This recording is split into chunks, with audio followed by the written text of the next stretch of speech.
उत्तर प्रदेश की राजधानी में सामाजिक सेना ने की प्रेस वार्ता और प्रेस वार्ता का उद्देश्य था उनकी 3 मुख्य मांगे। नमस्कार, मैं अमित और आप देख रहे हैं हंगामा टाइम्स। इस वक्त की राजधानी से जो बड़ी खबर आ रही है सामाजिक सेना से संबंधित है, जहां आपको बता दें उनकी 3 मुख्य मांगे जो हैं वो क्या हैं। मध्य वर्गीय परिवारों व व्यापारियों की बिजली का बिल, बैंक की किस्तें, स्कूल की फीस आदि की समस्याओं के निराकरण हेतु, पारदर्शी प्रशासन हेतु सभी सरकारी कर्मचारियों को बॉडी वार्म कैमरे पहनवाने हेतु, अपराध में कमी लाने के लिए शराब चेक करने वाली मशीन ब्रेथ एनालाइजर के नियमित उपयोग करने हेतु। ये डालते हैं उत्तर प्रदेश की राजधानी की एक बड़ी खबर पर नजर। नमस्कार, मैं अर्चना आपका स्वागत करती हूँ हंगामा टाइम्स में। आज मैं आपको लेकर के आऊँ इंदिरा नगर के फरीदी नगर में, जहाँ पे आप स्क्रीन पे देख रहे होंगे सामाजिक सेना ने एक मुहिम रखी। आम जनता की लड़ाई लड़ने के लिए उन्होंने अपनी आवाज़ उठाई है। ये आवाज़ सरकार तक लेकर के जाएंगे। जिस तरीके से लॉकडाउन हुआ था तब सरकार ने बहुत सारे वादे किए थे, बिजली के बिल लेकर के, स्कूल की फीस की माफ़ी को लेकर के।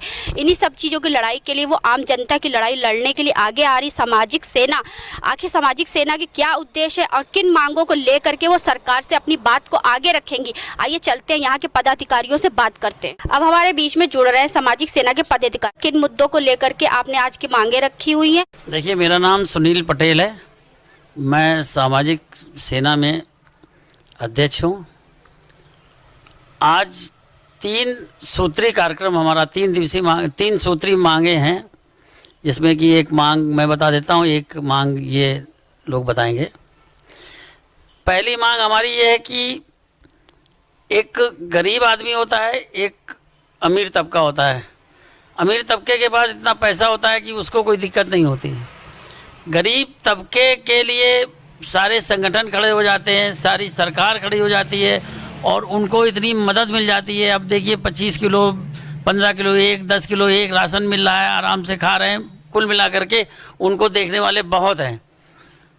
लेकिन मध्यम वर्गीय एक परिवार ऐसा है जो ये ना तो बोलता है, ना किसी से अपनी बात कह पाता है, ना किसी से कर्जा ले पाता है, शर्म के मारे ही बहुत सारा काम नहीं करता है, बड़ा बनने की भी कोशिश करता है और गरीब से मिल के भी रहना पड़ता है इसको, क्योंकि एक रेंज इसकी गरीबी रेखा से मिलती जुलती है। चूँकि मैं भी एक मध्यम वर्गीय परिवार से ही हूँ, मैंने बहुत समय से इधर कोरोना के पीरियड में इस चीज़ को वॉच किया, अपने दोस्तों को वॉच किया, लोगों से बात करी, तो देखा कि ये वर्ग बहुत परेशान है। क्योंकि इसी वर्ग के लोगों की नौकरी गई, इसी वर्ग के लोगों को आधी तनख्वाह मिल रही है, बहुत सारे लोगों को यहाँ से पलायन करना पड़ा।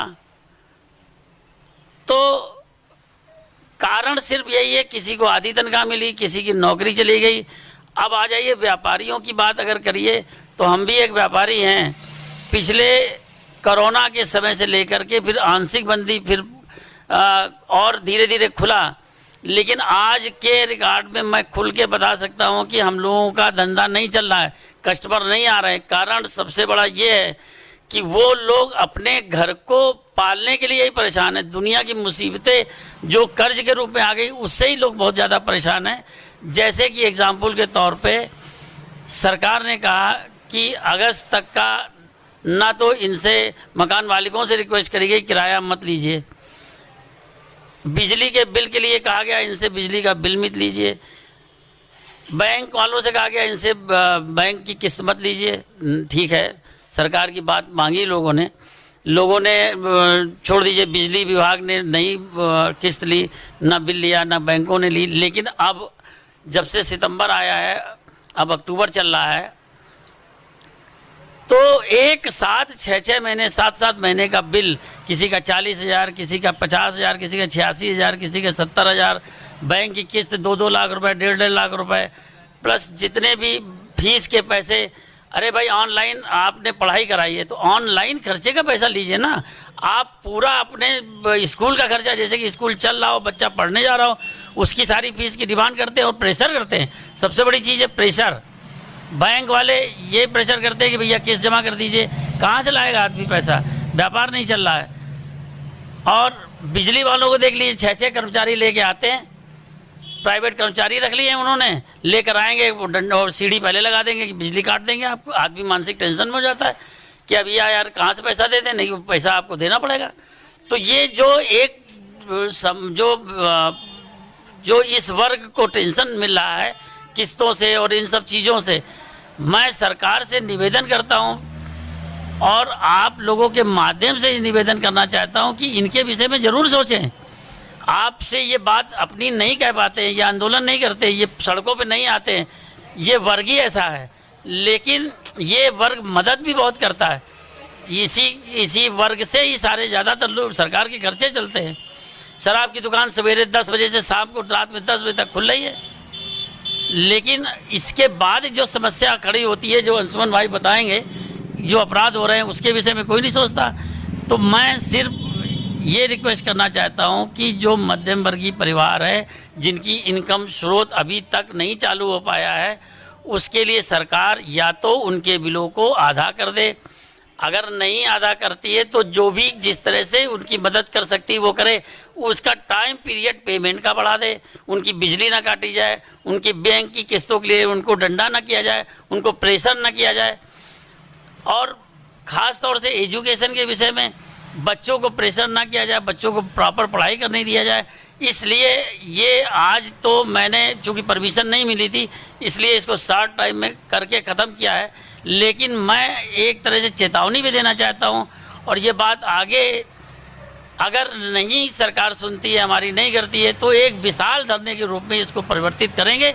हम लोग इसको कतई नहीं छोड़ेंगे और मध्यम वर्गीय परिवार के लिए जितना हो सकेगा हम सारे संगठन मिलकर के आगे आएंगे। आपकी बात पे यहाँ पे मैं विराम लगाना चाहूंगी और मैं आपसे एक सवाल करना चाहूंगी। जब लॉकडाउन करा गया था तो देश के प्रधानमंत्री जी ने ये कहा था, सबसे निवेदन किया था, घर में रहे, सुरक्षित रहे, और जहाँ तक होगा सरकार उनकी मदद करेगी। लेकिन 4 महीने बाद जब अगस्त का महीना आया तो स्कूल की फीस और बिजली का बिल सब आया, तो सरकार का साथ तो जनता ने दिया, लेकिन जनता का साथ सरकार क्यों नहीं दे रही अभी तक?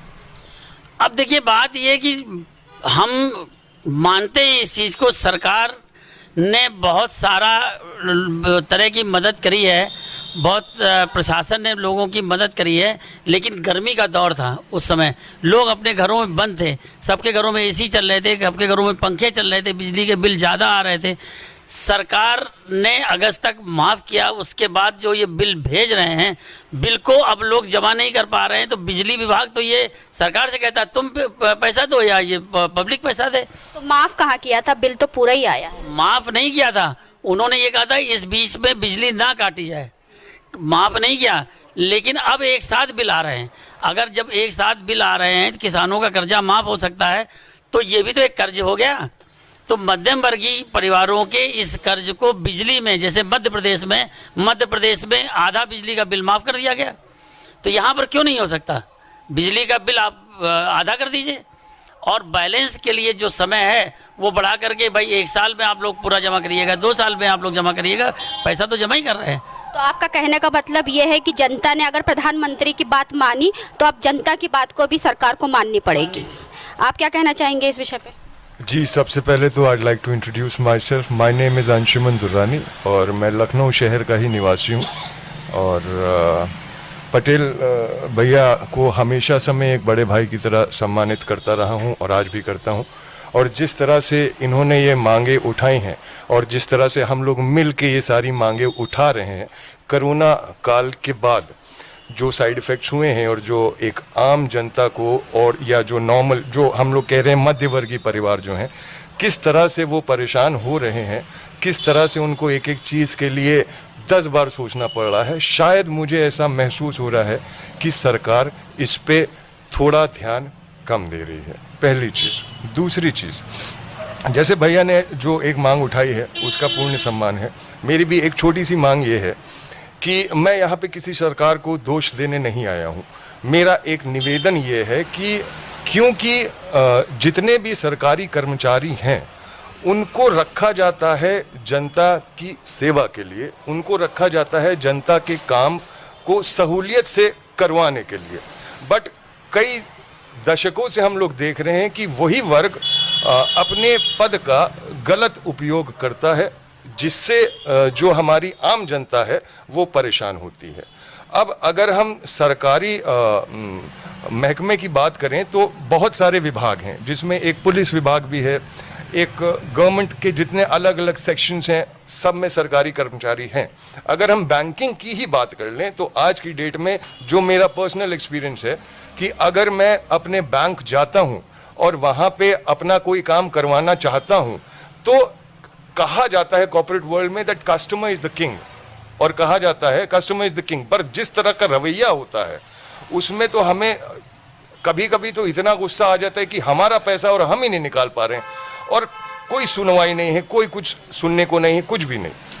अक्सर मैंने देखा है, I am being a media professional I am also into celebrity management and film making. तो मेरा जो जर्नलिज्म का जो एक्सपीरियंस रहा है उसमें मैंने ये देखा है कि जब कुछ लोगों को छोड़ के जब आपके पास एक वर्दी आ जाती है तो जो वर्दी से इंटरैक्ट करते हैं वो होते हैं कांस्टेबल और उस ग्रेड के पुलिस विभाग के लोग। जी, वर्दी के साथ हनक भी आ जाती है, पर वो ये चीज़ भूल जाते हैं कि पहले इंसान है वो, उसके बाद उनके ऊपर वर्दी है और जैसे भी है। अक्सर देखने को ये आया है कि इन सब पदों का दुरुपयोग बहुत होता है।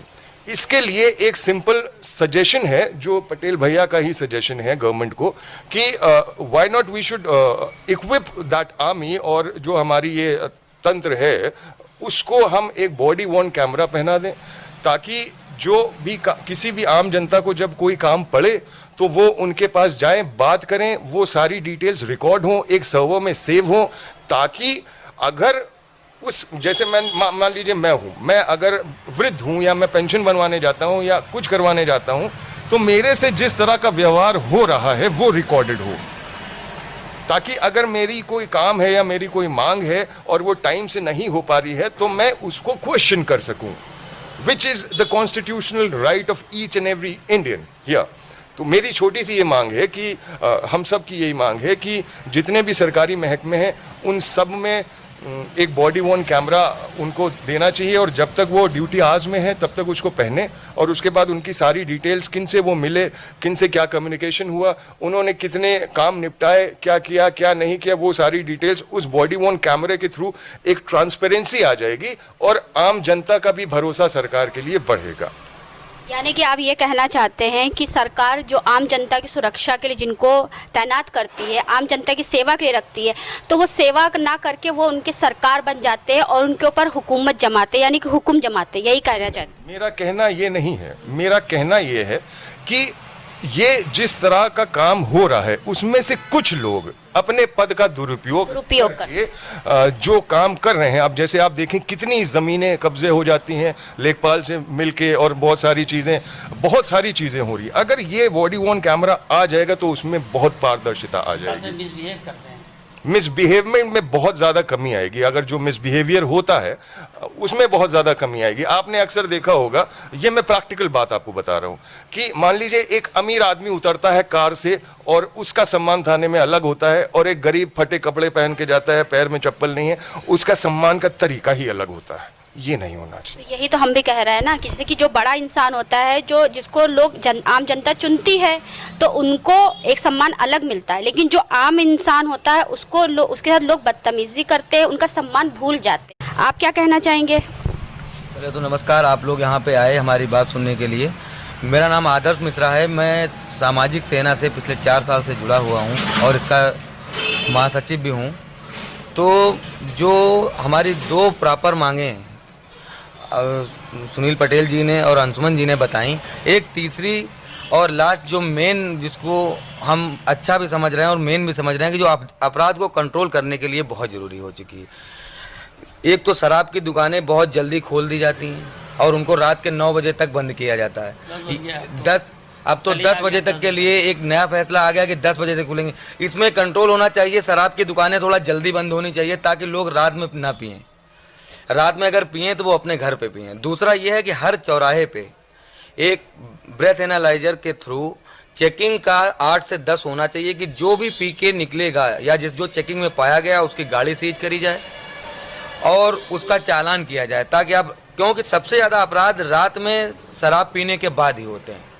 लोग बदतमीजी से बात कर देते हैं। अभी लॉकडाउन के समय में ही जैसे हमारे पुलिस विभाग को ही ये बहुत सेवा करी पुलिस विभाग ने इस बार लॉकडाउन में, तो उनको बहुत कुछ झेलना पड़ा। लोग शराब पी के आ रहे हैं, क्योंकि शराब की दुकानें तो खुलना बंद नहीं हो रही हैं, वो चौराहे पे लगे हैं तो उनसे बदतमीजी से बात कर रहे हैं, क्योंकि वो बड़े लोग हैं तो शराब पी के बदतमीजी से बात कर रहे हैं। इस तरीके के लिए कंट्रोल के लिए ब्रेथ एनालाइजर के थ्रू चेकिंग होनी चाहिए। इसके लिए अगर सरकार चाहेगी तो हम काफ़ी संगठन इकट्ठे करके भी इसमें संगठन के माध्यम से भी सरकार की मदद करना चाहेंगे कि अगर वो लोग चाहें तो एक संगठन को भी ये काम दे दें, ताकि संगठन के लोग भी चौराहे पे लग के ब्रेथ एनालाइजर के थ्रू इसकी चेकिंग में पुलिस का सहयोग करेंगे। और डेली की डेली चेकिंग होनी चाहिए, जिससे बहुत ज़्यादा कंट्रोल होगा डेली अपराध पे।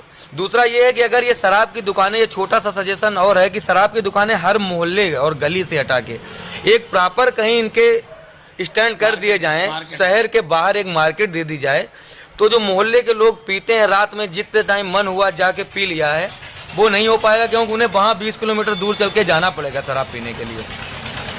तो इस पे तो ये भी देखा जाता है कि विद्यालयों के पास ही विद्यालय के पास पे है, मदरसों के पास में है, कहीं मस्जिद है, मंदिर है, इनके सबके पास में है। वहीं पीने के बाद वहीं अपराध कर रहे हैं। कॉलेज के पास वहीं पी लिए हैं, वहीं पे अभी आपने देखा हरियाणा में इतना बड़ा एक हो गया कांड, लड़की को किडनैप करने के लिए गोली मार दी। इसी तरीके, क्योंकि ये सब शराब पीने के बाद ही उनके माइंड में ये बातें आती हैं और अनकंट्रोल होकर कुछ भी कर देते हैं। अगर वही उनकी चेकिंग हुई होती और उन्हें पकड़ लिया गया होता, उनकी गाड़ी पहले सीज हो गई होती वहाँ पहुँचने से पहले। तो शराब पे क्यों पाबंदी नहीं लगाती सरकार? शराब पे अगर सरकार पाबंदी नहीं लगा पा रही है तो कम से कम इन शराब स्टेशनों को कहीं दूर मार्केट में शिफ्ट करे, कॉलोनियों से हटा के। दूसरा, संगठन के माध्यम से या अपनी एक खुद के माध्यम से सरकार ब्रेथ एनालाइजर के थ्रू हर चौराहे पे चेकिंग करवाना शुरू कराए। अगर ऐसा सरकार कराती है तो उसके हम सदैव आभारी भी, हमारा उस संगठन भी आभारी रहेगा और जनता सरकार से बहुत खुश रहेगी। आज हम लोग आए थे सामाजिक सेवा कार्यालय में, जहाँ पे आपने लोगों की मांगे सुनी कि किस तरीके आम जनता की आवाज़ वो सरकार तक पहुँचाना चाह रहे हैं। उन्होंने ये भी कहा कि जब तक सरकार हमारी आम जनता की मांगों को पूरा नहीं करेगी और हमारी इस लड़ाई में साथ नहीं देगी, तब तक हम अपनी आवाज़ उठाते रहेंगे। इसी के साथ मैं अर्चना आपसे इजाज़त लेना चाहूँगी। धन्यवाद।